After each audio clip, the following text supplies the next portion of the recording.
కాంగ్రెస్ సర్కార్ అసెంబ్లీలో ప్రవేశపెట్టిన కులగణన తీర్మానంపై బీఆర్ఎస్ ఎమ్మెల్సీ కల్వకుంట్ల కవిత స్పందించారు. కులగణన తీర్మానం కంటి తుడుపు చర్య అని విమర్శించారు. ఈ ప్రక్రియను ప్రభుత్వం ఎలా నిర్వహిస్తుందో, ఎప్పటిలోగా పూర్తి చేస్తుందో చెప్పలేదన్నారు. ఇది బీసీలను మభ్యపెట్టే చర్యగా అభివర్ణించారు. కాంగ్రెస్ పార్టీది బీసీ వ్యతిరేక చరిత్రని, 2011లో చేసిన కులగణన నివేదికను ఎందుకు బయట పెట్టలేదని ప్రశ్నించారు. రాష్ట్రంలో చేపట్టే కులగణనకు చట్టబద్ధత కల్పించాలన్నారు. దీనికి తక్షణమే చట్టం చేసి అసెంబ్లీలో ఆమోదించాలని డిమాండ్ చేశారు. దీంతో పాటు బీసీ సబ్ ప్లాన్ కు కూడా చట్టబద్ధత కల్పించాలన్నారు.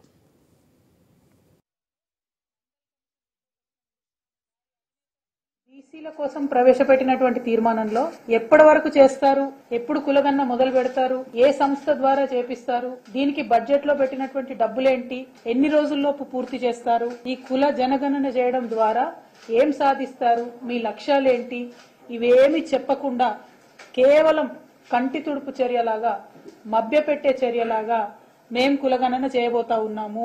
కాబట్టి వెంటనే కుల జనగణనకు సంబంధించి చట్టం ప్రవేశపెట్టండి, చట్టబద్ధత ఇవ్వండి, తర్వాతనే ఎన్యూమరేషన్ మీరు స్టార్ట్ చేయండి, సెన్సస్ స్టార్ట్ చేయండి.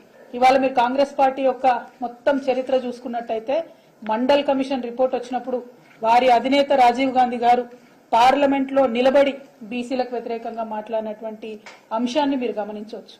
అవన్నీ మర్చిపోయిండ్రు. 2011లో బీసీల జనగణనకు 4,900 కోట్లు ఇచ్చిండ్రు, జనగణన చేసినామని చెప్పిండ్రు.